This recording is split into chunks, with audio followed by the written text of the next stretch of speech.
Estamos con Ignacio Bartesagui, es doctor en Relaciones Internacionales, consultor, docente, director además del Instituto de Negocios Internacionales de la Universidad Católica del Uruguay, en este café con agenda abierta. ¿Cómo te va, Ignacio? ¿Cómo andas, Daniel? Bien, muy bien. Vamos a una definición bien clara, porque además en ese sentido no rehuís de las calificaciones. ¿Cuáles son en este momento, desde tu punto de vista, las luces y las sombras de la política internacional, de la inserción internacional en materia comercial de Uruguay? Bueno, diría que las luces, claramente, esta energía que se ha puesto, porque digo energía, más que una estrategia muy elaborada, esta energía que se ha puesto... Más de garra, digamos. Más de garra, te diría que más de diplomacia presidencial, de un convencimiento del presidente de la calle Pou de que no podemos seguir con el Mercosur que teníamos. Esa es una definición que es estratégica, que es geopolíticamente muy importante para el país y que la apertura internacional, Daniel, es una de las reformas necesarias que se tienen que tener. Entonces yo creo que de ese punto de vista hay mucha luz en el sentido de decir no podemos seguir sin movilizar una de las zonas más proteccionistas del mundo. Recientemente salió un estudio nuevo de la UNCTAD y de la OMC que dice que Argentina está entre las 15 economías más cerradas del mundo. O sea, estamos en el barrio más cerrado. Más cerrado. Brasil en la posición número 20. Entonces, hay un convencimiento de la calle Pou por su estilo, por su convicción, por ser también un político menos arraigado a la política clásica, diría, por su pragmatismo, por su juventud también, de movilizar el Mercosur. Y eso se hizo de forma muy fuerte. Y yo eso lo valoro porque en gobiernos anteriores no se logró movilizar, no se logró romper con esa atadura, con ese lastre, como dijo el presidente. Entonces esa es una luz muy fuerte. Sí, empujando a un peso pesado, ¿no? Que pesa, digamos. Empujando un peso pesado, no, y que además el hecho de no abrirnos al mundo nos afecta en términos de desarrollo económico. Eso es lo que no se termina de entender. Cuando nosotros no logramos abrirnos al mundo, estamos pagando muchos aranceles para exportar nuestros productos, pero también para importar nuestros productos. Nosotros pagamos televisores caros, pagamos aires acondicionados caros, pagamos vestimenta cara, porque también tenemos aranceles muy elevados. Pero además eso nos impide transformarnos en un país con un entorno de negocios más moderno, porque al no cerrar acuerdos comerciales con el mundo, no tenés normativa favorable para el entorno de negocios. Tenés disposiciones que no son tan óptimas como las que tienen otros países. Entonces estás en otra liga del fútbol mundial si vos no cerrás acuerdos comerciales. Y eso tiene repercusión directa en las inversiones. Claro. Ese es el diagnóstico y todo parece indicar que efectivamente deben tomarse decisiones en ese sentido que mencionas. Pero cuando te mencionaba lo del elefante, digamos, por más que uno intente con garra empujar un elefante, va a resultar difícil. Sí. Y parece que está planteado en esos términos. O sea, la voluntad del presidente, los argumentos que acabas de mencionar, que son los que él también menciona, pero el elefante no se mueve. Sí, es difícil porque ese elefante no solo tiene que ver con la región, que es muy difícil mover, por supuesto, a Brasil y Argentina, por más que el contexto en Brasil ha cambiado mucho. Una cosa es Itamaraty en otros gobiernos, otra cosa es el Itamaraty con Bolsonaro. Por supuesto que Guedes está dando una señal de apertura del mundo. Una de las grandes reformas que quiere Guedes es la baja del arancel de Brasil y es la apertura del mundo de Brasil. Vamos a ver hasta dónde llega, porque por supuesto tiene mucha debilidad desde el punto de vista político Bolsonaro. Eso es evidente, es parte del problema de ese elefante. Pero ese elefante, Daniel, yo diría que no solo tiene que ver con la región, tiene que ver con la interna. A ver, ¿cómo es eso? Claro, aquí en Uruguay tenemos una restricción a discutir sobre ciertos asuntos y tenemos un lente, diría, muy antiguo para analizar la situación de la economía mundial y del comercio mundial ni hablar. O sea, estamos todavía en la década del 70 en los debates. Entonces todavía hoy no nos queremos abrir con China porque entendemos que China es algo que no es hace 25 años. Todavía pretendemos proteger a industrias poco competitivas que hay que ayudarlas desde otro lugar, no desde la protección arancelaria. Entonces estamos todavía en Uruguay con una restricción, yo diría que a esta altura del partido es cultural, de cómo nos abrimos al mundo. Entonces hoy ya hay muchos actores en Uruguay que dicen no comparto la posición que está siguiendo el presidente uruguayo porque me va a tensionar la relación con Argentina y Argentina es muy importante para mí. Sí, claro. Pero, ¿cuál es la opción? ¿Quedarse quieto? Otros gobiernos han implementado estrategias que han fracasado en este sentido. Yo por eso digo, te decía, la luz es la voluntad.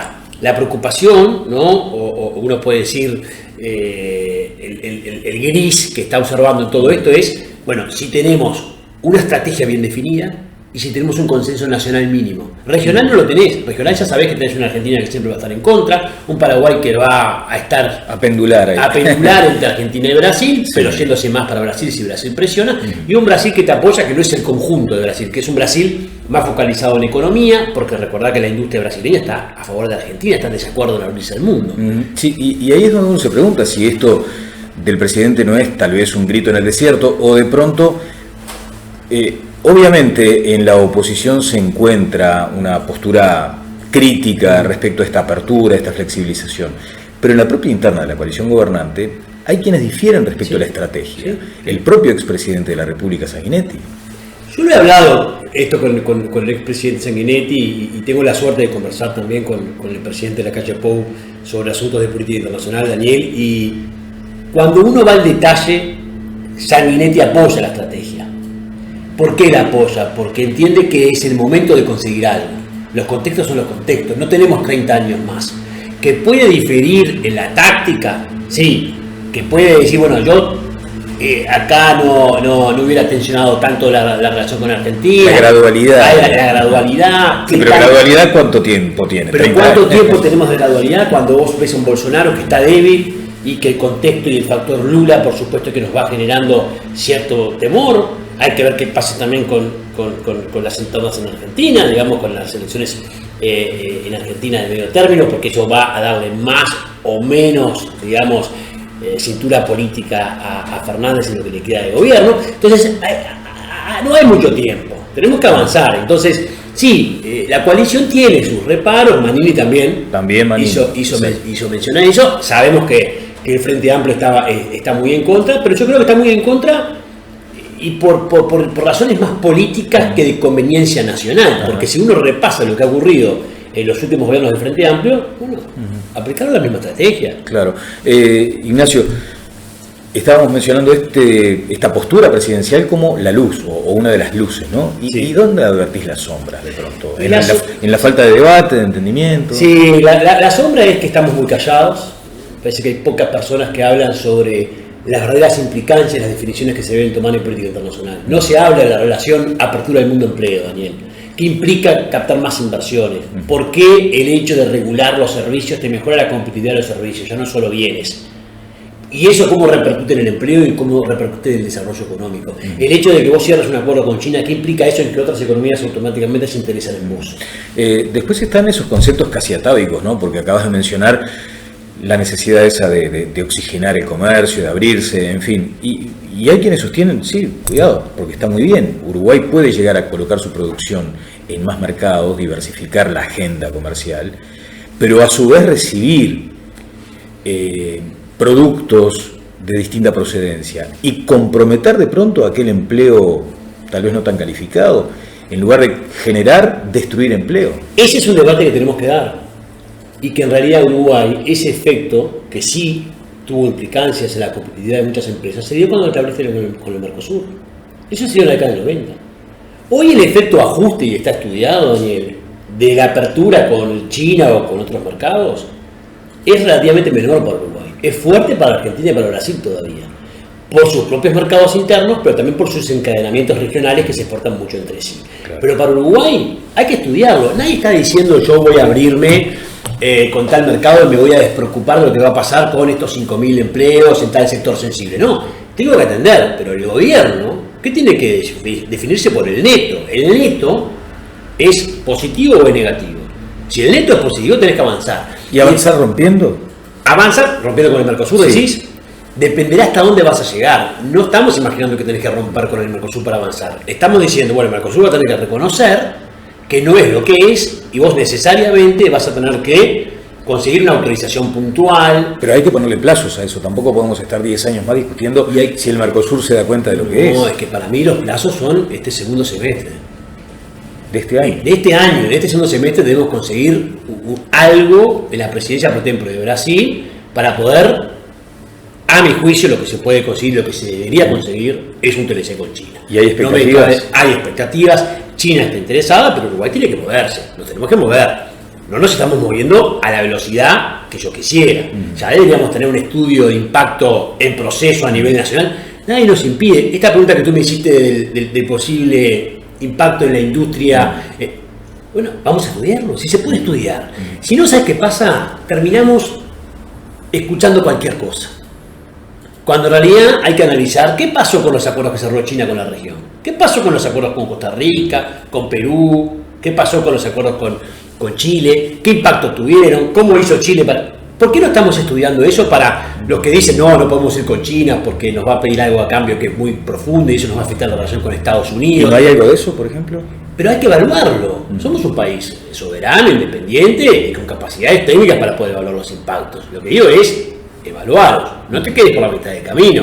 Porque si vos el debate ya lo estás dando tarde, sin argumentos, no, uno tiene argumentos técnicos para poder discutir sobre el impacto de un acuerdo comercial y decir, mira, China hoy es el 30%, ayer salieron los datos de exportación. 32% es China. Está creciendo a tasas superiores a 150% mensual. Entonces, es nuestro principal mercado. Tenemos potencialidad para exportar más alimentos así, para captar inversiones, para mejorar cooperación, para exportar servicios. ¿Por qué no estamos discutiendo sobre eso? Estamos discutiendo sobre no es bueno abrirse, hay que esperar. ¿Qué es lo que hay que esperar? Y en ese mundo bipolar, por ejemplo, vamos a imaginar el escenario donde finalmente Uruguay alcance un acuerdo de libre comercio con China. A Estados Unidos definitivamente no le va a gustar eso. No, lo he discutido muchas veces. ¿Te acordás Juan González, que estuvo por aquí, el asesor de Biden? Yo me reuní con él y la verdad que un poco en broma, a los 10 minutos de la conversación, le dije, si vamos a seguir hablando de China, me voy. Porque era todo China. Y entonces nosotros vamos a tener la capacidad de hablar con Estados Unidos de una agenda propia. No de China, no de reacción. Entonces, Uruguay no va a elegir a Estados Unidos versus China o al revés. No vamos a elegir a Europa y no vamos a los... No, vamos a elegir a todos. Y vamos a discutir con todos asuntos distintos. Por supuesto que con Estados Unidos tenés una agenda que no tenés con China. Derechos humanos, medio ambiente, todo lo que tiene que ver con la región, Venezuela, Nicaragua, los problemas crecientes... bueno, por supuesto Cuba, pero los problemas que eventualmente pueden darse en otros países de la región, la agenda OEA, algunos posicionamientos vinculados con la reforma de los organismos internacionales. Estados Unidos es un aliado principal. Sí, pero estás mencionando cuestiones más políticas que económicas y lo que se necesita es abrirse en términos comerciales. ¿Qué pasa? Que en términos comerciales Estados Unidos te dice que no. Biden acaba de anunciar que no va a renovar el TPA, que es el Trade Promotion Authority, que le permite al Ejecutivo poder avanzar sin el Congreso. Así que sobre un acuerdo con Estados Unidos no tenés expectativas. No, ninguna por varios motivos, porque no es un instrumento que le interesa a Biden por el momento, está reformulando, tiene otra agenda internacional de mucho mayor importancia, se ha focalizado en esta, a mi juicio, equivocada exagerada tensión con China, que esto tiene que ver más con política interna que con política externa, porque es dar una señal de fortaleza frente a la debilidad con la cual asumió con respecto a Trump. Entonces dice, bueno, yo esta guerra de Trump, que tantos réditos le dio, sí la voy a tomar. Y está cargada de retórica, Daniel, porque la relación entre Estados Unidos y China, por favor, desde Deng Xiaoping en adelante, en la década del 70, es la razón que explica la globalización. Claro, ahora te das cuenta que estamos hablando de esa bipolaridad, ¿no? ¿Y Europa dónde queda? Porque además esto del acuerdo Unión Europea-Mercosur también parece letra muerta a esta altura, ¿no? Sí, ahí yo discrepo un poco con decir letra muerta o con... No me gusta un poco la estrategia que ha seguido la Cancillería respecto a decir que ese acuerdo está en negociación, ni siquiera está cerrado. No, el acuerdo está cerrado. Lo que está en negociación son lo que ya sabemos, los aspectos medioambientales para poder superar lo que es el bloqueo, ¿no? O el veto francés, y ya no solo francés. Entonces, hay algunos temas que están en negociación de algunos capítulos, que no podemos decir que ese acuerdo está en negociación, ni que es letra muerta. Yo pienso que ese acuerdo no es letra muerta. Que va a demorar más de lo que imaginamos, sí, pero si demoró 20 años en negociarse, tampoco podemos pretender que entre en vigor en un año. Claro. Vamos a decir la verdad, eso va a demorar, pero Uruguay ya tiene con el Mercosur ese acuerdo ahí, ya está. Y Europa está viviendo un proceso muy particular de debilitamiento por el Brexit, de estar dando concesiones a todo el resto de los miembros para que ninguno quiera seguir el camino del Brexit. Estamos perdiendo los liderazgos. ¿Quién lidera hoy Europa? porque el momento que Merkel se va, Sí, y claro. que de hecho ya se fue, porque en los hechos ya se fue, cuando anunció que estamos con un Macron muy debilitado, que uno se imaginaba podía ser líder europeo. ¿Quién lidera Europa hoy, Daniel? Entonces Europa está reposicionándose con problemas internos muy grandes y está viendo cómo se reposiciona en esta lucha Estados Unidos-China, que es lo que habla todo el mundo. Claro. Nadie habla de Europa. Claro. Hasta Rusia está mejor que Europa, porque Rusia ha logrado inteligentemente Putin, porque no hay que desmerecer la inteligencia de Putin, ha logrado que el señor Biden lo reciba en Ginebra. Claro. Y ahí quien ganó mucho más Putin que Biden. En un momento de altísima tensión, En un momento de donde altísima era tensión, improbable el encuentro. donde era improbable, donde solo se hablaba de China y Estados Unidos, Putin logró que también se hable de Rusia, pero Europa no logra que se hable de Europa. Entonces nosotros tenemos que tener una agenda con Europa, por supuesto, con Estados Unidos, con China, pero en lo comercial. Tenés que ir a China y Estados Unidos no te puede decir nada porque Estados Unidos no te da nada a cambio respecto a eso. Claro. Ahora, para avanzar, siempre se dice, ¿no? Los problemas difíciles no tienen soluciones fáciles, sino más bien soluciones difíciles. Y acá tenemos algunas cuestiones bien domésticas, ¿no? Y cito simplemente el puerto caro, costos caros, combustibles caros, la logística cara. Esos son asuntos que si no se resuelven, el pasaje hacia otros acuerdos comerciales se vuelve todavía mucho más complicado. Eso es un gran tema. Las reformas internas, uno imagina un país que debería ya haberlas enfrentado y no se enfrentaron y ahora la discusión no está por ahí, porque ahora estamos discutiendo de vuelta sobre la luz y se va a politizar tremendamente la discusión en cuanto al país del futuro. ¿Quién está pensando en el país del futuro? Porque la LUC nos va a llevar también a nacionalizar este enfoque, porque la LUC no tiene aspectos rotundos vinculados a las reformas. Eso es un debate que hay que verlo de otro punto de vista. Entonces, claro, no tenés acuerdos comerciales, pero tampoco tenés los beneficios de una competitividad nacional que producir en Uruguay es muy caro. Yo pasé muchos años en la Cámara de Industria, Daniel, y la queja me acuerdo que era constante, ¿no? Entonces eso era, qué difícil es levantar la persiana todos los días en un negocio en Uruguay, porque para estar en regla, que es lo que se supone, es costosísimo producir en Uruguay. Tenemos todavía un régimen laboral muy inflexible, no tenés acuerdos comerciales, pero tenés de las energías más caras del mundo, tenés combustibles caros, tenés a la vez, por supuesto, problemas en cuanto a la competitividad del transporte, porque no tenés un transporte multimodal que te haga... Entonces, cualquier empresario uruguayo que quiere exportar ya está un 30% abajo. El partido ya lo estás perdiendo un 30% abajo. ¿Por qué? Por estar en Uruguay. ¿Y eso cómo se resuelve? Se resuelve por lo menos dan acuerdos comerciales. ¿Qué le exigís al Estado? Que a mí me parece que es lo que la calle Cuba entendió muy bien. Es decir, por lo menos dan acuerdos comerciales, porque si a la vez de que soy un país caro y que esas discusiones van a llevar tiempo, porque aparte, no te olvides también de lo que genera la educación. No es que nos sobren ingenieros en Uruguay. Entonces, ¿cuándo vamos a discutir de si el Estado tiene que seguir permitiendo que las personas estudien lo que quieran cuando el Estado... No será hora de discutir este asunto, porque si necesitas ingenieros, porque si no vamos a seguir teniendo... ¿Nos podemos dar el lujo un Estado como el uruguayo de que todo el mundo estudie lo que quiere? Es muy polémico esto, pero hay que discutirlo, hay que discutir la reforma del Estado. ¿Necesitamos tantos empleados públicos? ¿Cómo es la competitividad de los empleados públicos? Todo esto tiene que ver con... Te van a acusar de política dirigista de pronto, ¿no? Bueno, pero... No le decís a la gente lo que tiene que estudiar, por ejemplo. Claro, eso es... Pero si el Estado te lo paga... Nadie te está diciendo que yo te digo que estudiar, te digo competir por cupos. Claro. Pero Daniel, esta es una discusión que en el mundo ya está cerrada. Solo algunos pocos países de América Latina permiten que todo el mundo estudie lo que quiera.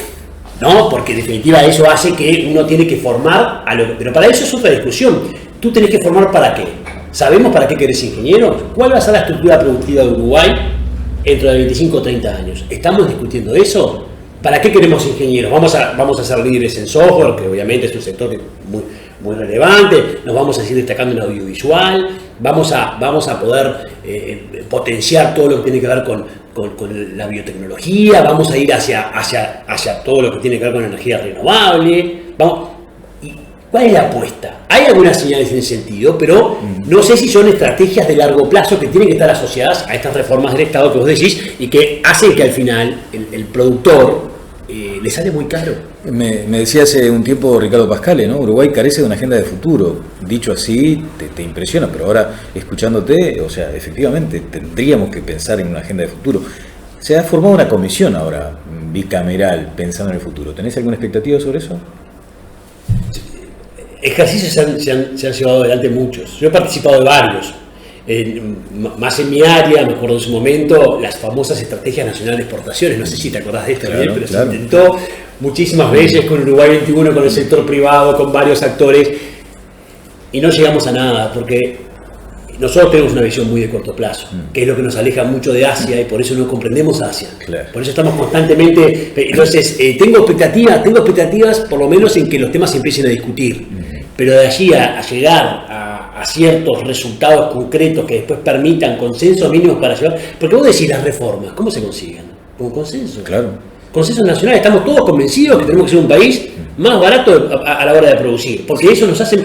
Hoy, ¿cuál es el atractivo que tenemos? Es un país muy seguro desde el punto de vista jurídico, es un país que es muy lindo vivir, es un país donde llegamos muy bien a todas las autoridades, los empresarios pueden conversar con cualquier persona en Uruguay, es un país que tiene además incentivos para captar inversiones, pero sigue siendo un país muy caro. Los propios extranjeros que viven acá te dicen qué caro es vivir en Uruguay. Claro, claro.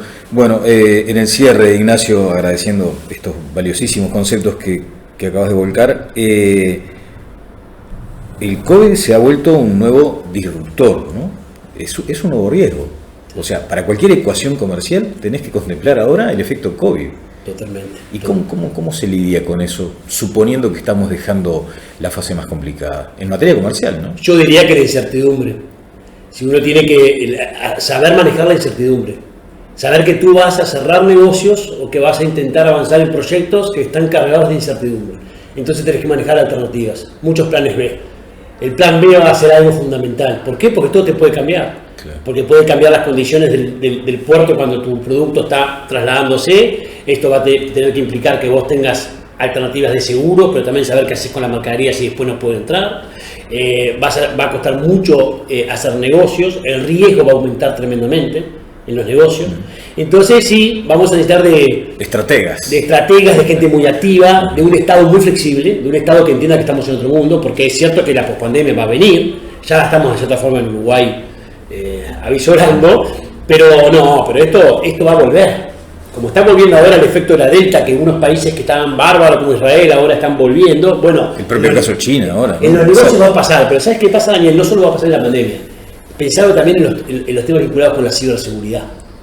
Van a empezar los apagones de Internet, con efectos directos en el comercio internacional, y en el transporte internacional, y en los servicios. Van a empezar ataques cibernéticos de dimensión. Esa es la nueva agenda, es una agenda muy compleja que nos supera ampliamente. Entonces ahí lo único que diría es...